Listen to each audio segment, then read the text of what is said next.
अहोई अष्टमी क्यों मनाई जाती है? अहोई अष्टमी हिंदू समुदाय, विशेषकर माताओं के लिए गहरा सांस्कृतिक और धार्मिक महत्व रखती है। अहोई अष्टमी का व्रत माताएं अपने बच्चों की भलाई और लंबी उम्र के लिए देवी अहोई माता का आशीर्वाद और सुरक्षा पाने के लिए करती हैं। अहोई अष्टमी एक महत्वपूर्ण हिंदू त्योहार है जो बच्चों की तरक्की और दीर्घायु के लिए देवी अहोई या अहोई माता का आशीर्वाद पाने के लिए मनाया जाता है। इसे माताएं बड़ी श्रद्धा और प्रेम से मनाती हैं। अहोई अष्टमी हिंदू कैलेंडर के अनुसार कार्तिक महीने के कृष्ण पक्ष की अष्टमी तिथि को आती है। यह दिन अत्यधिक महत्व रखता है क्योंकि माताएं देवी का आशीर्वाद प्राप्त करने के लिए विशेष अनुष्ठान, उपवास और प्रार्थना करती हैं। आइए जानते हैं इस साल कार्तिक माह के अहोई अष्टमी व्रत की तिथि, मुहूर्त और महत्व। अहोई अष्टमी 2023 तिथि और समय। तिथि 2023 में अहोई अष्टमी रविवार 5 नवंबर को मनाई जाएगी। अष्टमी तिथि का समय 5 नवंबर दोपहर 1 बजे से शुरू होकर 6 नवंबर सुबह 3:18 तक। अहोई अष्टमी पूजा मुहूर्त 5 नवंबर शाम 5:42 से शुरू होकर 5 नवंबर शाम 7 बजे तक। तारों को देखने का समय शाम 5:58 5 नवंबर 2023 को। अहोई अष्टमी का महत्व। अहोई अष्टमी हिंदू समुदाय, विशेषकर माताओं के लिए गहरा सांस्कृतिक और धार्मिक महत्व रखती है। अहोई अष्टमी का व्रत माताएं अपने बच्चों की भलाई और लंबी उम्र के लिए देवी अहोई माता का आशीर्वाद और सुरक्षा पाने के लिए करती हैं। ऐसा माना जाता है कि देवी बच्चों के स्वास्थ्य, खुशी और समृद्धि की रक्षा करती हैं, उनकी वृद्धि और विकास सुनिश्चित करती हैं। अहोई अष्टमी का त्योहार एक माँ और उसके बच्चे के बीच के गहरे रिश्ते के बारे में है। माताएं अपने बच्चे के कल्याण के लिए अपने गहरे प्यार, भक्ति और प्रतिबद्धता को व्यक्त करने के लिए कठोर व्रत रखती हैं, विस्तृत अनुष्ठान करती हैं और व्रत कथा सुनती हैं। अहोई अष्टमी परिवारों और समुदायों को एक साथ लाती है क्योंकि वे उत्सव में शामिल होते हैं। माताएं अपने अनुभव साझा करती हैं, आशीर्वाद का आदान प्रदान करती हैं और एक दूसरे का समर्थन करती हैं। यह त्योहार समुदाय के सदस्यों के बीच एकता, सौहार्द और आपसी सम्मान की भावना को बढ़ावा देता है। जैसे करवा चौथ व्रत पति की सलामती और लंबी आयु के लिए होता है, उसी तरह अहोई अष्टमी व्रत संतान के जीवन, दीर्घायु और उज्जवल भविष्य के लिए रखा जाता है। भूल कर भी ना करें ये काम। आइए जानते हैं कि अहोई अष्टमी के दिन व्रत रखने वाली महिलाओं को क्या नहीं करना चाहिए। महिलाएं इस दिन अपनी संतान के लिए देवी अहोई या अहोई माता से मन्नत मांगती हैं और निर्जला व्रत रखती हैं। शाम को तारों को देखने के बाद व्रत खोलती हैं। व्रत करने वाली महिलाओं को इस दिन धारदार वस्तुओं का इस्तेमाल करने से बचें। सुई, चाकू जैसी किसी भी नुकीली वस्तु का इस्तेमाल नहीं करना चाहिए। हिंदू धर्म में व्रती महिलाओं को अहोई अष्टमी के दिन के समय सोना नहीं चाहिए। पूरे दिन माता का ध्यान करें, ऐसा करने से व्रत का पूरा फल मिलता है। शाम को तारों को अर्घ्य देते समय महिलाओं को धातु का ध्यान रखना चाहिए। इस दिन स्टील से बने लोटे का इस्तेमाल करें। इस दिन तांबे का इस्तेमाल वर्जित है। व्रत करने वाली महिलाएं पूरे दिन अच्छे विचारों को मन में लाएं, किसी के साथ बुरा व्यवहार ना करें, वाणी पर नियंत्रण रखें। महिलाएं ना करें मिट्टी से जुड़ा कोई काम। अहोई अष्टमी के व्रत के दिन महिलाओं को मिट्टी से जुड़ा कोई काम नहीं करना चाहिए। इसके अलावा भूलकर भी खुरपी का इस्तेमाल नहीं करें। अहोई अष्टमी के दिन ऐसा करना अशुभ होता है। इन रंगों के कपड़े नहीं पहने महिलाएं।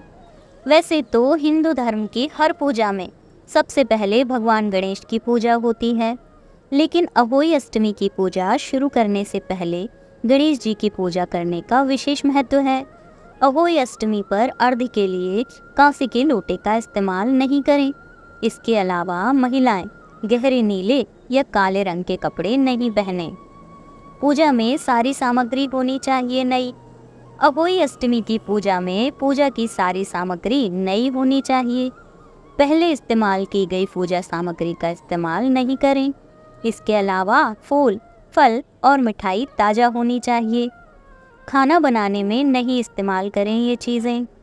अहोई अष्टमी के व्रत के दिन खाना बनाने में प्याज, लहसुन और तेल आदि का इस्तेमाल नहीं करें। आपने गौर किया होगा कि किसी भी प्रसाद में लहसुन और प्याज नहीं डाला जाता है।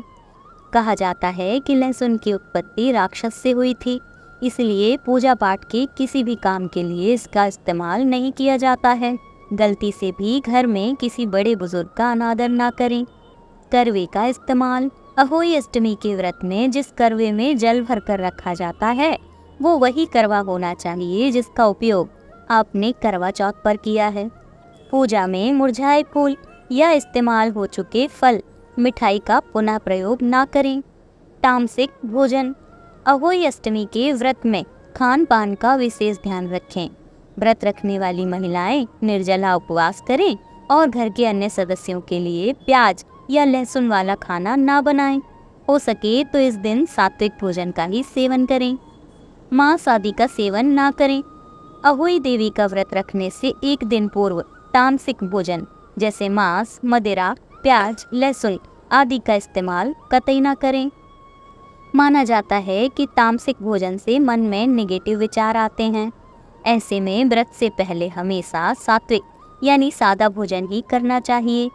वेद शास्त्रों में इस बात का उल्लेख किया गया है कि सात्विक भोजन से मन, वचन और कर्म में शुद्धता आती है। इस संबंध में कहा जाता है कि जैसा अन्न वैसा मन। इसका मतलब ये है कि आप जैसा भोजन करेंगे वैसे ही विचार आपके दिमाग में पैदा होंगे। बच्चों का रखें ख्याल। यह व्रत महिलाएं अपने बच्चों के लिए रखते हैं, इसीलिए इस दिन बच्चों को बिल्कुल भी डांटना नहीं चाहिए। ऐसा माना जाता है कि इस दिन राधा कुंड में जो कोई भी निसंतान दंपत्ति अहोई अष्टमी के दिन स्नान करता है उसे संतान की प्राप्ति अवश्य होती है। राधा कुंड में स्नान आधी रात के समय यानी निशिता के समय किया जाने की मान्यता है। अहोई अष्टमी के दिन आधी रात के दौरान राधा कुंड में स्नान शुरू होता है और यह पूरी रात भर जारी रहता है। स्नान के बाद राधा कुंड पर कच्चा सफ़ेद कद्दू यानी पेठा चढ़ाते हैं। देवी पर चढ़ाए जाने वाले इस प्रसाद को यहाँ पर कुष्मांडा कहा जाता है। कुष्मांडा का भोग लगाने के लिए उसे लाल रंग के कपड़े में लपेटने की परंपरा है। इसके बाद जल्द ही संतान प्राप्ति के लिए देवी राधा रानी का आशीर्वाद लेने के लिए दंपत्ति पानी के टैंक में खड़े होने के बाद पूजा करते हैं और कुष्मांडा सफ़ेद कद्दू देवी को चढ़ाते हैं। जाने राधा कुंड का महत्व। कान्हा की नगरी मथुरा में स्थित इस राधा कुंड का यूँ तो काफ़ी महत्व माना गया है, लेकिन अहोई अष्टमी के दिन इस कुंड का महत्व कई गुना बढ़ जाता है। मान्यता है कि अहोई अष्टमी के दिन मध्य रात्रि में अगर कोई भी निस्संतान दंपत्ति इस कुंड में पूरी श्रद्धा के साथ स्नान करता है तो उसे पुत्र रत्न की प्राप्ति अवश्य होती है। जानिए कैसे बना राधा कुंड। बताया जाता है कि कृष्ण के द्वारा भीमकाय दानव का वध करने के बाद राधा ने उन्हें कई पवित्र नदियों में स्नान कर अपने पाप धोने के लिए कहा। तब श्री कृष्ण ने उसी जगह पर जोर से अपना पैर पटका जहाँ पर वह खड़े थे। इससे राधा जी द्वारा बताई गई सारी नदियाँ वहाँ से उत्पन्न हो गईं और वहाँ पर एक कुंड बन गया। भगवान कृष्ण ने इस कुंड में स्नान किया। इस कुंड को श्याम कुंड के नाम से जाना गया। लेकिन कृष्ण के इस शक्ति प्रदर्शन से राधा बेहद क्रोधित हो गईं, जिसके बाद उन्होंने अपनी सहेलियों गोपियों के साथ मिलकर अपनी चूड़ी कंगन की मदद से एक गड्ढा खोदा और उसमें मानसी गंगा का पानी भर दिया। इस तरह गोवर्धन के पास एक विशाल झील बन गई, जिसे राधा कुंड या कंगन कुंड के नाम से जाना जाता है।